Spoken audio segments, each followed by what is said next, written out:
Muito bom dia, muita alegria e gratidão a vocês todos por esta manhã luminosa de domingo. Esperamos que estejam todos bem, em paz, e esperamos que o momento nos traga igualmente uma harmonia muito grande ao coração. Todos nós precisamos de harmonia.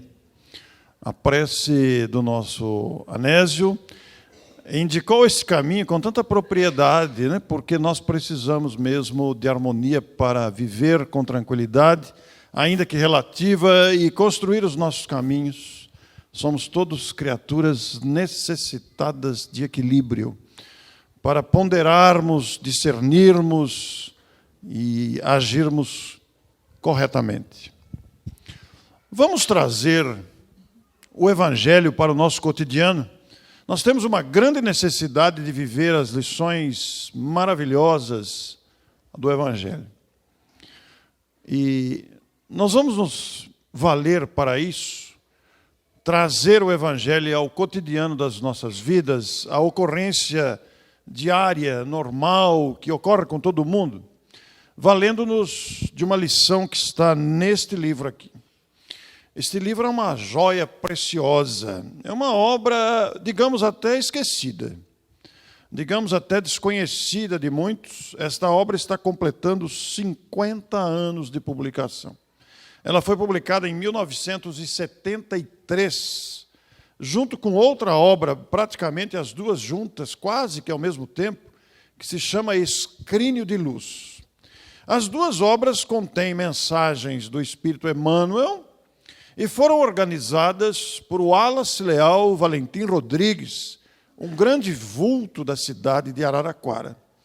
Não só como escritor, porque ele foi escritor, autor, foi tradutor, ele era poliglota, falava fluentemente algumas línguas e tinha uma grande facilidade de traduzir obras. Ele foi tradutor, pesquisava obras em outros idiomas que tratassem do psiquismo humano e trouxessem casos e exemplos da fenomenologia espírita, ainda que não espíritas propriamente ditas, mas trazendo ao conhecimento dos seus leitores das obras traduzidas ocorrências de todo o mundo, de várias partes do mundo, de personagens envolvidos com fenômenos produzidos pela nossa condição de espíritos imortais, capazes e com o atributo da comunicação ou da percepção extrasensorial.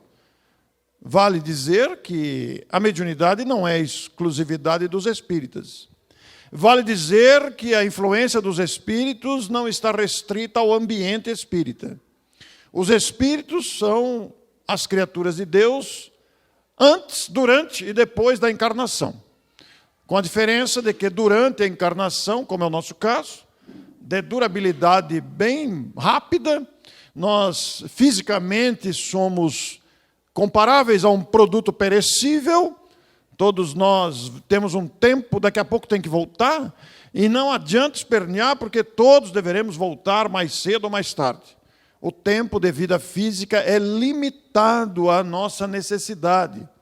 E durante a permanência no corpo, nós estamos limitados aos sentidos, muito limitados do corpo, visão, audição e etc. Mas, desencarnados, essa percepção ela se dilata. Claro que varia de espírito para espírito, e essa dilatação permite uma influência mútua entre encarnados e desencarnados. Alguns encarnados têm maior facilidade, outros menos, outros nem sabem do que se trata, mas, enfim, todos nós sofremos a influência dos espíritos. E o Wallace ia atrás desses casos e traduzia obras estrangeiras para o português, publicadas pela Casa Editora Clarim. Mas, ao mesmo tempo que era autor e tradutor, ele também era organizador de obras, como fez com este livro e o outro que eu citei. Além de ser um grande artista, tinha um perfil artístico que tornou Araraquara famosa, e tornou, através da TECA, Teatro Experimental de Comédia de Araraquara, ele projetou a cidade artisticamente. Para cá vinham caravanas assistir às suas peças. Ele era roteirista, produtor de cinema, de teatro, etc. Um grande nome de Araraquara e do movimento espírita nacional e internacional. Muito bem. O ano que vem, 2024, completa-se um século do nascimento de Wallace. Ele que nasceu no dia 11 de dezembro de 1924 e faleceu aqui mesmo em Araraquara em 1988. Ele é natural do estado do Espírito Santo, nasceu em Divisa, é uma cidade do Espírito Santo, e bem jovem veio para cá, onde fixou o seu trabalho, né? Espírita e com uma história linda. Já entreguei para a editora um livro que deve sair, a ideia é que saia no segundo semestre do ano que vem, Preciosos Prefácios de Wallace. Porque os livros de Wallace, os prefácios deles são extraordinários em cada obra. Não são todas as obras que têm prefácio dele, mas a maioria tem. Este é um deles. Para vocês terem uma ideia, no Escrínio de Luz, o prefácio tem 26 páginas. Imagine um prefácio de 26 páginas. Eu já fiz muitos prefácios para outros autores, colegas escritores. Os meus prefácios são 1,5 página, 2, para não exagerar. Não? Mas 26 páginas. Lá no Escrínio de Luz, ele começa o seu prefácio dizendo o que é felicidade. Passeia pela ética e cai na comunicação de massa.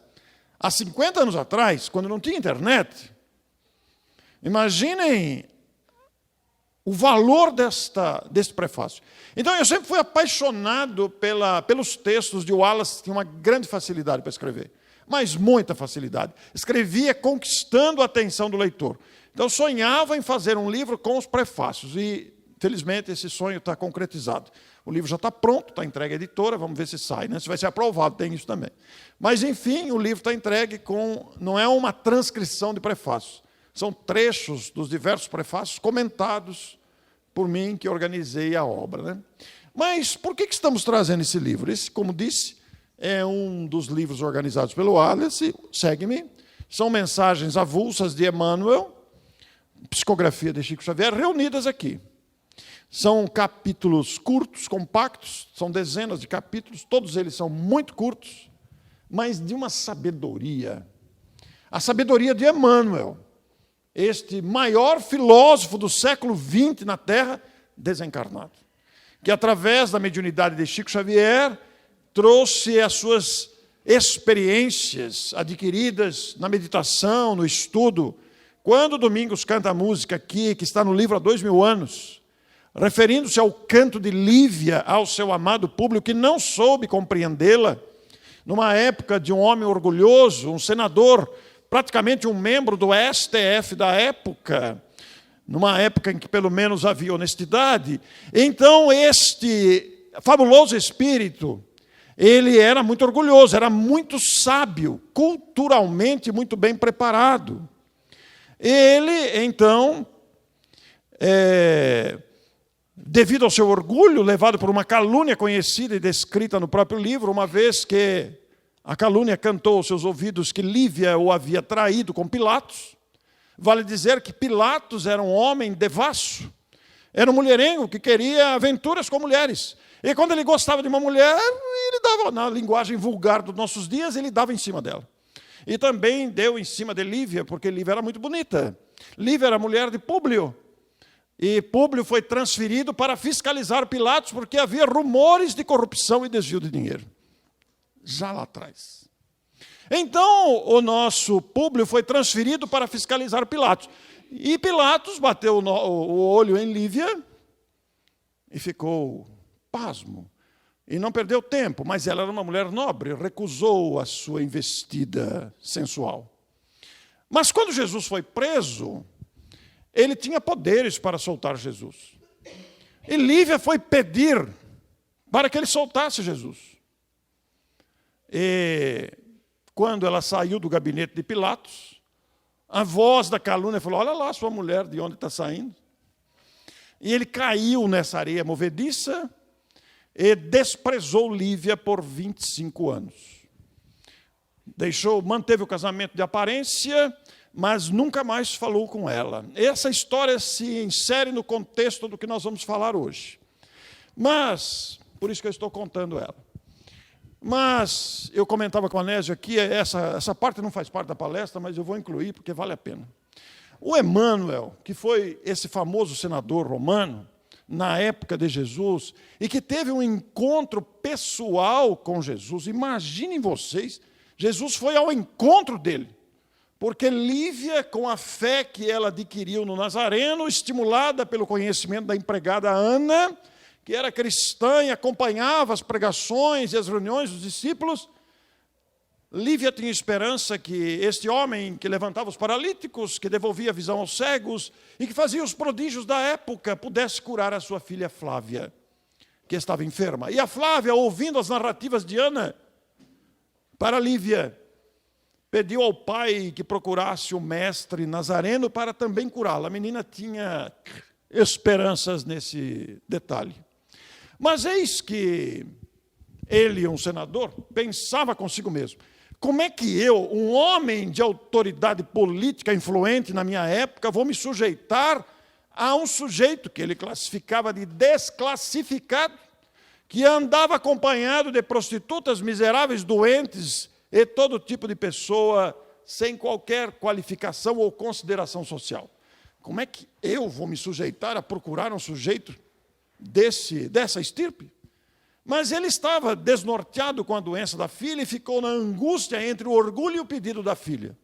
E saiu à noite, sem saber para onde ia. E o próprio Cristo o foi procurar. E falou: a fé da sua esposa me traz até vocês. Porque Jesus ouvia à distância. Jesus tem percepção à distância, não precisa chegar e falar: Jesus, vai curar minha filha. Não, ele já sabia. Existem histórias lindas nesse sentido. Mas ele não foi capaz de aproveitar aquele instante. Então, estava comentando com o Anésio aqui, que depois de 25 anos isolando a esposa e deixando-a ao desprezo, que arrependimento que esse espírito não sentiu, né? Que remorso que esse espírito não sentiu de ter se deixado dominar pelo orgulho e ter desprezado a oportunidade de um encontro pessoal com o Cristo. Mas ele aprendeu a lição, como o nosso Anésio bem disse. Hoje é o Emmanuel que nós conhecemos. E os textos do Emmanuel são de uma sabedoria, são verdadeiras pérolas. Ele é daqueles espíritos que numa frase, ele fala grandes verdades. Numa frase. Eu sou escritor, o Anésio disse, escrevi vários livros. Para eu falar um tema, eu escrevo 180 páginas. O Emmanuel pega um trecho do Evangelho, uma linha, e desenvolve uma lição com 3 ou 4 parágrafos. Poder de síntese dos espíritos superiores, que são capazes de extrair ensinos de pequenos trechos. Aliás, isso me faz lembrar um dos livros de André Luiz, se a Isaura e o Anésio lembrar, me fale que eu não lembro o livro. Que André Luiz, reunido no mundo dos espíritos lá, iam receber a visita de um ilustre visitante das esferas superiores. Porque lá no mundo dos espíritos, nem todos os espíritos se veem.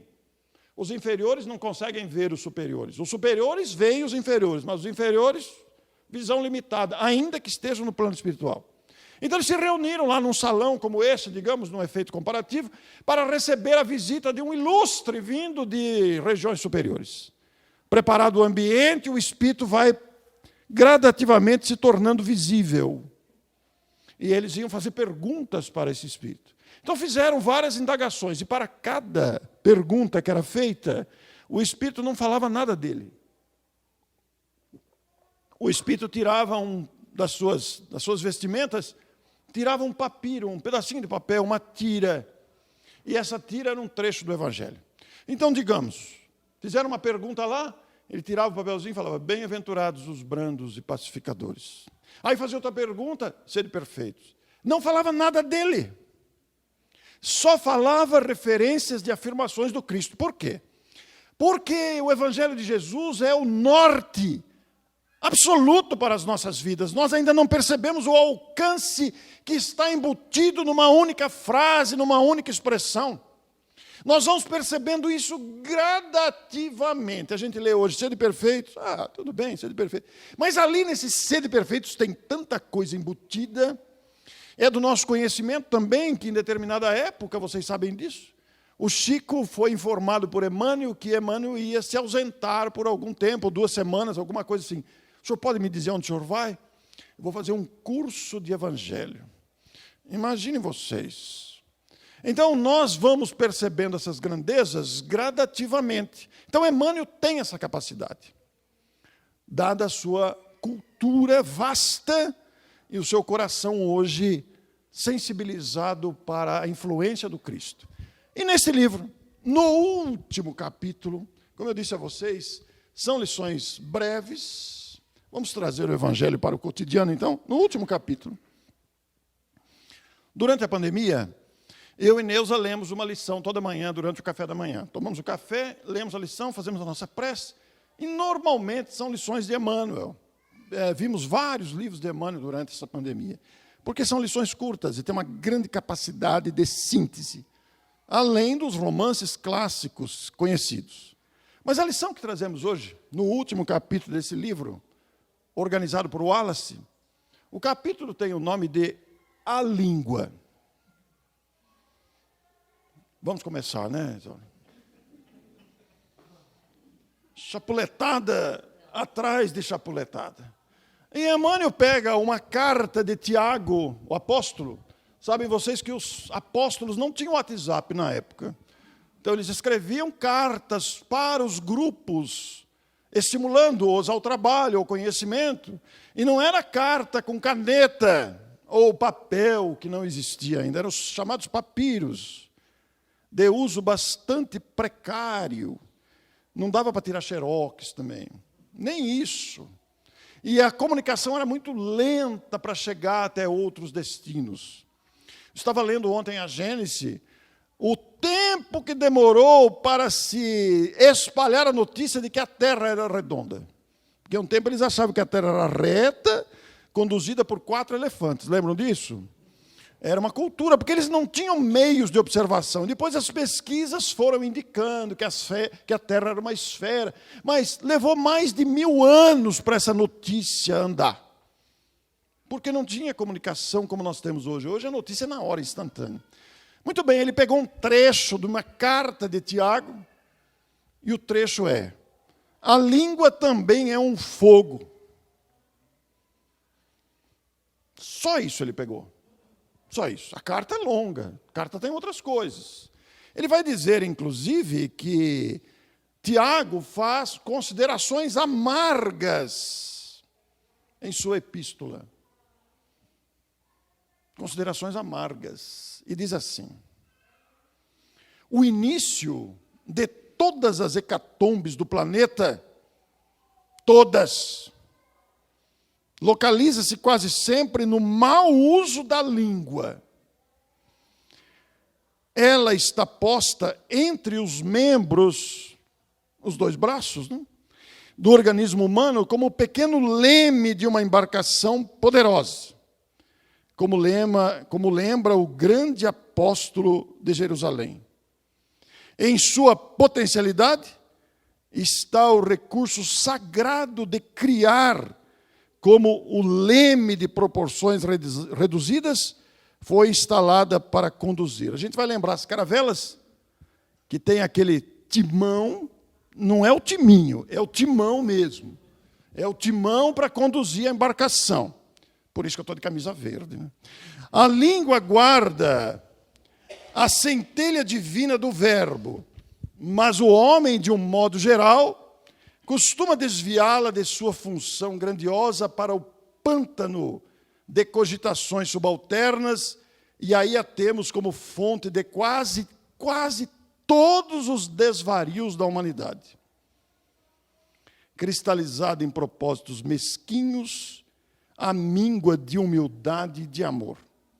A guerra nasce da linguagem dos interesses criminosos, insatisfeitos. As grandes tragédias sociais se originam da linguagem dos sentimentos inferiores. Poucas vezes a língua do homem há consolado e edificado aos seus irmãos. Notemos, porém, que a sua disposição é sempre ativa para excitar, disputar, deprimir, enxovalhar, acusar e ferir desapiedadamente. O discípulo sincero encontra nos apontamentos de Tiago uma tese brilhante para todas as suas experiências. E quando chega a noite de cada dia, será justo que interrogue a si mesmo: terei hoje utilizado a minha língua como Jesus utilizou a dele? A lição é só essa. Mas ela vai dizer de um fato do cotidiano. As alfinetadas que a gente se dá mutuamente. Lembra da alfinetada? A alfinetada é uma palavra derivada do alfinete. O alfinete é um utensílio metálico pontiagudo, muito utilizado nas fraldas de antigamente. Agora as fraldas são com fita adesiva, ficou mais chique. Eu e Neuza tivemos gêmeos, mas era um mundaréu de fralda. Aquele tempo comprava fralda só para ir no pediatra, né? Mas a gente usava alfinete mesmo. Depois, as fraldas baratearam e se tornaram de uso comum. Hoje, não precisa mais pôr alfinete em fralda. Mas o alfinete existe, é usado até como adorno em muitos casos. E nós adaptamos a palavra alfinete e tiramos a palavra alfinetada, considerando a possibilidade de machucar o dedo, furar, sair sangue, doer, para nos referirmos às cutucadas, às indiretas, ou às diretas mesmo que a gente dá, para desprezar uma situação, para usar de malícia com outra situação, para humilhar a pessoa, para fazer com que a pessoa se lembre de situações amargas, se sinta desconfortável, para chamar a atenção e para exaltar o nosso orgulho, capaz de machucar alguém. Não deixa de ser uma espécie de vingancinha particular. E esta expressão alfinetada, embora seja uma expressão conhecida de todos nós, e que a gente sabe bem o que é, ela foi usada por Paulo de Tarso. Pasmem. Em algumas traduções está espinho, espinhada. Mas, na tradução do Evangelho segundo o Espiritismo da FEB, ela está com a expressão alfinetada. No Evangelho segundo o Espiritismo, capítulo 10, bem-aventurados os misericordiosos. Sabem vocês que Allan Kardec organizou o Evangelho utilizando-se das máximas morais de Jesus. As máximas morais, a própria expressão já diz por si só, são os grandes ensinos. Jesus fez afirmações positivas, sois deuses, sois o sal da terra, sois a luz do mundo, entre outras, mas fez também convites ao coração humano.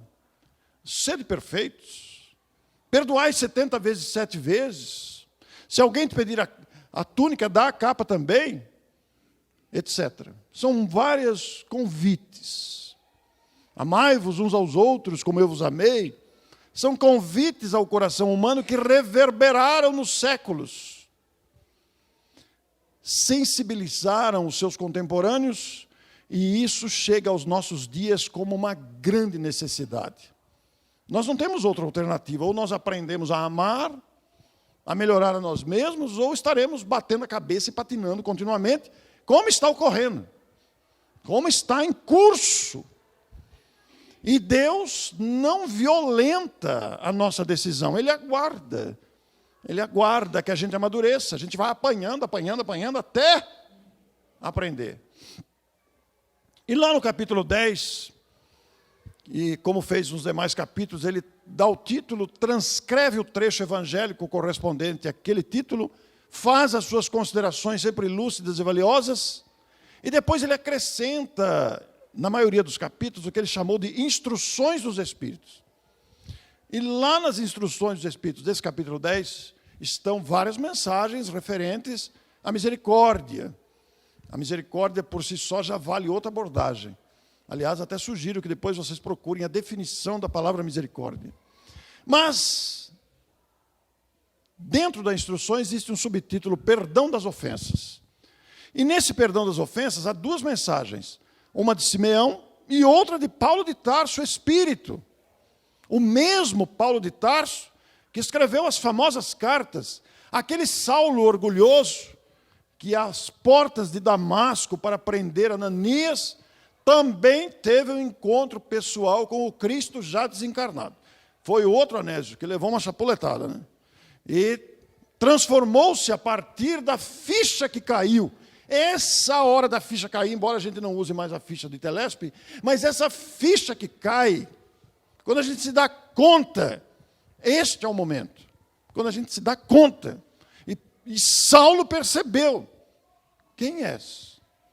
Eu sou Jesus. Aquele a quem persegues. E aí caiu a ficha de Saulo, a história é longa, está no livro Paulo Estevão, e ele se apresenta depois como Paulo de Tarso, mudou até o nome, transformando-se no maior vulto do cristianismo após o próprio Cristo. Muito bem, este espírito que participou da codificação do Espiritismo, teve uma de suas mensagens, ou mais de uma, claro, mais de uma, várias, mas nesse capítulo teve uma de suas mensagens selecionadas por Allan Kardec, que colocou a mensagem de Paulo lá no Evangelho. E Paulo vai discorrendo sobre o perdão, fala de diversas maneiras de perdoar, assim como Simeão também, que o perdão não é esquecer, mas é não querer vingança, etc. Lá no meio da mensagem, que a mensagem não é longa, também não é curta, são 3 parágrafos. Lá no meio, Paulo fala assim, essa luta, abre um parênteses aí, que luta?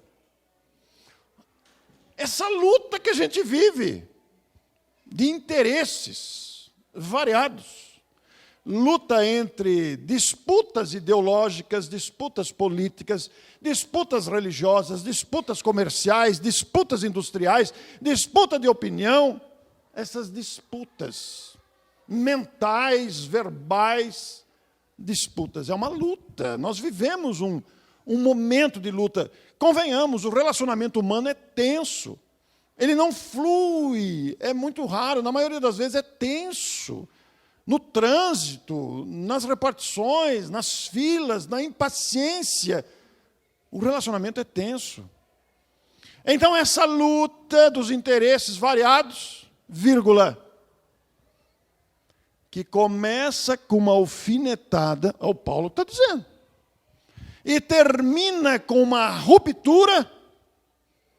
A palavra ruptura lembra o rompimento das adutoras da Sabesp. Estoura lá, sai água para todo lado, o caminhão da prefeitura tem que ir lá, ou da Sabesp. Eu fui falar Sabesp no Paraná, falei, o que é Sabesp? Eu esqueci que eu estava no Paraná, né? Lá no Paraná é outro nome, né? Sabesp é do estado de São Paulo, né? Então sai a água e é preciso arrumar. Ou o rompimento do cabo de internet, que a gente fica louco sem internet, rompeu o cabo, o caminhão bateu no fio, cavocou lá, rompeu. Não, mas não é dessa ruptura que nós estamos falando. Nós estamos falando da ruptura dos relacionamentos. Por causa de ponto de vista, por causa de opiniões, por causa do rigor de nossas posturas e escolhas, relacionamentos são rompidos. Quantos cônjuges, quantos casais não discutem em público? É ridículo. Começam a discutir em público, bate boca na rua, na frente dos outros. Quantas empresas não fecham suas portas, gerando desemprego porque os sócios se desentenderam, romperam por opiniões diferentes? Quantas instituições religiosas, inclusive espíritas, não fecharam as suas portas por causa de disputas de ideias, de ponto de vista, de apegos variados? Isso está em todo lugar, não é só dentro de casa. Está na política. O quadro recente do Brasil, ridículo, de alfinetadas entre candidatos, eleitos e eleitores, que continua ridículo, provém dessa disputa mental. Vocês viram aí outro dia o Bebeto e o Romário alfinetando-se nas mídias, os 2 campeões do mundo, que se abraçaram na comemoração do gol na Copa do Mundo, recentemente que estavam se alfinetando aí. Alfinetadas no meio artístico, alfinetadas entre profissionais de várias atividades, segmentos profissionais. Então, as alfinetadas, essas cutucadas, elas estão na política, na religião, estão na arte, estão nos esportes, estão dentro de casa, na família, entre cônjuges, entre irmãos, entre pais e filhos. Quantos pais e filhos não deixaram de se falar por causa de um instante, É comum isso. E é interessante, porque isso realmente quebra a sequência, às vezes, de um programa, quebra a continuidade de um trabalho, por força do nosso orgulho exacerbado, por conta dessa teimosia que nós temos na imposição do nosso ponto de vista, de desejarmos sermos aceitos como os únicos donos da verdade, o que é lamentável. Todos nós estamos assim, temos essas posturas. E eu e Neuza presenciamos uma situação familiar, num determinado momento, em que 2 irmãos, na mesa do almoço de domingo, começaram a se alfinetar. Um começou a cutucar o outro. Dessas cutucadas de lembranças desagradáveis, partiram para o bate-boca. Do bate-boca, um saiu da mesa, derrubou a cadeira, bateu a porta e ficaram rompidos durante alguns meses. Na noite daquele dia, no Evangelho no Lar, a sequência do estudo caiu exatamente nesta mensagem de Paulo de Tarso. Quando eu li aquilo, falei para a Neuza, olha aí o que nós presenciamos hoje na hora do almoço. Olha aqui, ó, essa luta que começa com uma alfinetada e culmina com uma ruptura. Aí o Paulo põe uma vírgula e pergunta para nós que estamos lendo o livro, quem sabe não foste vós que deste o primeiro gatilho. Aí Paulo alfineta a gente. Aí a gente se sente, eu nem sei o que, vez hora. Quem sabe não faltaste com moderação na voz, no jeito de falar, naquilo que trouxe a lembrança. Não seria melhor ficar em silêncio para evitar que o assunto se prolongue? Olha o Evangelho no nosso cotidiano aí. Quando lemos a mensagem de Emmanuel, a língua, ligamos imediatamente com o capítulo 10, Bem-aventurados os misericordiosos. Desta percepção, saiu o livro. Começa por uma alfinetada e termina por uma ruptura. Esse livro foi publicado pela Federação Espírita do Rio Grande do Sul. Fazemos as considerações todas do estudo e incluímos 3 amigos. Uma mensagem psicografada por Marco Maiuri, do Espírito Natanael. Marco Maiuri é um médium, temos muita amizade, temos muita sintonia, nunca esteve aqui, mas vai chegar o dia de estar. E o Marco Maiuri psicografou uma página de Natanael, espírito que também se manifestou, tem uma mensagem dele num dos livros de Chico. E acrescentou a participação de 2 psicólogos, Cláudia Gelenter, de Campinas, que é uma especialista na dor da morte, no atendimento de pessoas que se viram traumatizadas com a chamada perda de entes queridos. E o Luiz Fernando Lopes. Luiz Fernando Lopes é um organizador de livros. Ele organizou os livros Sexo e Consciência e Vivências do Amor em Família, das histórias que Edivaldo conta. São 2 livros grossos, 600 páginas cada um, maravilhosos, maravilhosos. O Luiz Fernando Lopes é farmacêutico também e é um psicólogo que tem apresentado grandes trabalhos. Somos muito amigos, ele é de Recife, e os 2 estão incluídos. Além do Rodrigo Miranda, que é de Jundiaí, que é um estudioso de Joana de Ângeles, trazendo também a contribuição desse magnífico espírito, Joana de Ângeles, falando sobre imaturidade. Não, imaturidade é o Luiz Fernando. O Rodrigo, acho que fala um toque a mais, é o tema do artigo dele. E a Cláudia vai falar da fisiologia e patologia da raiva. Porque, normalmente, nas alfinetadas, a gente está saturado de alguma raiva, de alguma contrariedade, de alguma amargura. Então, a gente descarrega na alfinetada a nossa raiva ou amargura. Mas é muito interessante que muitos de nós acostumamos tanto a alfinetar os outros, que com o tempo a gente nem percebe e entra no automatismo. Se torna até inconsciente. Então a gente acostuma a dar respostões agressivos, o que é lamentável. Algumas alfinetadas são calculadas. Deixa eu estar com ele que ele vai ver. Aí a gente planeja a alfinetada, né? A gente espera a ocasião e tchá! Outras são espontâneas. A gente nem percebe que dá e a gente fica inconveniente. Passa a ser inconsciente até, o que é lamentável também, né? Mas me perguntaram numa palestra aí, e se eu for o alfinetado? Porque a gente está falando de quando a gente dá alfinetada, mas e se me alfinetarem? É por isso que a palavra de Paulo está incluída no capítulo Bem-aventurados os misericordiosos, dentro do título Perdão das ofensas. Porque a gente, quando fala em perdão, a gente pensa em crimes, em grandes tragédias, em grandes roubos. Mas o perdão começa nas pequeninas coisas. Quem está alfinetando está amargurado, está infeliz. A empatia sugere que a gente se coloque no lugar e silencie.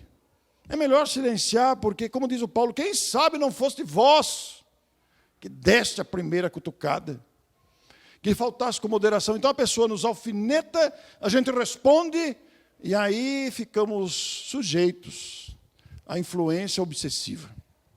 Nós temos o capítulo específico do livro dos médiuns da obsessão. Allan Kardec classifica lá a obsessão simples, fascinação, subjugação. A obsessão simples, como se dá? Neste ambiente aqui, estamos nós, os encarnados, e vocês viram que o Anésio saudou os desencarnados também. Bom dia para os desencarnados. E realmente, tem toda a razão, porque também aqui estão desencarnados. Quem são esses desencarnados? Ora, são as nossas companhias, agradáveis e desagradáveis. São também os trabalhadores da casa. São também espíritos que se interessam. São aqueles que vieram no carro comigo em Matão. Eu tentei ver quem estava atrás, mas não consegui ver nada. Eu pedi para que se apresentasse aqui na frente, mas eu não tenho superioridade para isso, não tem jeito, né? Então, tem os espíritos que foram atraídos pelo tema. E a gente cria o ambiente com os desencarnados. Então, vamos supor que, por uma infelicidade, eu e o Anésio entrássemos aqui num conflito de opinião.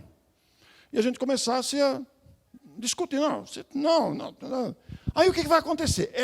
Esse conflito, ainda que na surdina, ainda que vocês não percebessem, a gente está conversando baixinho aqui, vai despertar a atenção dos espíritos, que estão atentos a tudo. O bom espírito vai chegar perto de nós e vai falar assim, Anésio e Orso, francamente, ele não vai chamar atenção assim. Ele vai dizer, Anésio, silencia, o Orso veio de Matão, está perturbado. Orso, o Anésio não levantou bem hoje, deixa quieto. Mas o espírito contrário, a harmonia, vai chegar em mim e falar, Orso, você vai deixar por isso mesmo? Olha o que o Anésio está falando. Você vai voltar para Matão desse jeito? Com essa carga no coração? Responde à altura. Quando o espírito faz essa sugestão, eu posso aceitar e continuar. E o espírito fica feliz da vida. Vai, isso mesmo, vai. Parece torcida. E aí atrai outros. Parece torcida de futebol. Atrai outros. Vai, marca agora. Mas, se eu recusar, o espírito fica meio desapontado. Ele sugeriu que eu gritasse com o Anésio e eu silenciei. Só que ele fez uma experiência comigo. Ele falou, eu te pego. Aí nós descemos da palestra, lá embaixo o assunto volta. O espírito me acompanha e falou, agora vai, hein? Vai! Aproveita agora que a reunião acabou, o povo já foi embora, a palestra já foi mesmo, aproveita! E eu recuso de novo. Ele poderá fazer outra tentativa. Se eu continuar recusando, ele vai procurar outro que aceite. Não conseguiu. Mas se eu aceitar, oba, esse é meu. Esse eu peguei. Aí a obsessão simples, vai fazer sugestões, vai me acompanhar. Esse cara aqui eu vou conseguir dominar. Essa obsessão simples, que se caracteriza por esses pequenos acontecimentos, poderá virar uma fascinação. A fascinação é quando a gente perde o discernimento. A gente perde a capacidade de análise. É como se pusesse um tapume nos nossos olhos. É quando a gente começa a achar que só a gente é bom. É quando a gente achar que só a minha opinião que é boa, eu sei tudo. Nossa, você não sabe como eu sei, as experiências que eu já vivi, você não sabe nada, rapaz. Quando a gente começa a achar que a gente é o tchan, pronto, já estamos no precipício da ilusão. quando a gente se sente iludido por virtudes que ainda não temos. A fascinação é um perigo. E a fascinação não está apenas entre médiuns ou no centro espírita, está em todos os segmentos. Nós vivemos uma fascinação coletiva no Brasil. Não estou falando nem de um lado nem do outro, estou falando dos dois. Politicamente, nós vivemos uma fascinação coletiva, considerando os dois lados. Esse absurdo, esse ridículo de um país continental ficar disputando legendas, com tanta tarefa a ser feita. E nós precisamos nos lembrar do compromisso que temos como cristãos, como espíritas. Mas não é só na política, também nos esportes, também entre irmãos, entre familiares, entre marido e mulher, e por aí vai. Então, essa lição de Paulo nos alerta o coração para o perigo dessas ilusões. Porque a causa do espiritismo é a causa do amor, da fraternidade. Se a gente buscar as obras básicas, os fundamentos do espiritismo, nós vamos entender lá que o objetivo do espiritismo não é converter os outros. Não é fazer palestra, não é escrever livro, não é conversar com espíritos, não é fazer passe, não é frutificar água. Tudo isso é importante. Ninguém desconsidera o valor. Mas tudo isso é absolutamente secundário. Sabe qual é a tarefa prioritária do espiritismo? A nossa melhora moral. E a melhora moral começa nessas pequenas observações. E eu estou numa saia justa agora. Eu sou um ser humano como qualquer outro, eu costumo repetir isso nas palestras. O fato de estar falando aqui não significa absolutamente nada. Nada. Não tem autoridade para isso. A única diferença entre o palestrante e os ouvintes é que o palestrante perdeu a vergonha de falar em público, só isso. Não existe nenhuma outra diferença, porque eu também sou um ser humano que fico indignado, fico envergonhado, fico bravo, fico irritado, como qualquer outro, embora tenha o dever de coibir isso em mim como espírita, como cristão. Mas agora, quando eu quero dar alfinetada em casa, meus filhos falam, pai, você escreveu um livro. Agora estou censurado em casa, censurado pela família, qualquer tentativa de alfinetada, a Neuza fala, você esqueceu do livro? É. Meus filhos, pai, porque eu dei um livro para cada um, né? Pai, e o livrinho, hein? Aí eu tenho que ficar em silêncio, baixar a cabeça, ficar quieto, porque é verdade. Infelizes de vocês que vieram ouvir essa palestra hoje, portanto. Porque agora, quando vocês forem alfinetar, vocês não vão lembrar de mim, vocês vão lembrar do Paulo. Quem sabe não fosse vós que desse a primeira alfinetada. E o Paulo nos pede o perdão, o silêncio. O perdão também está no silêncio.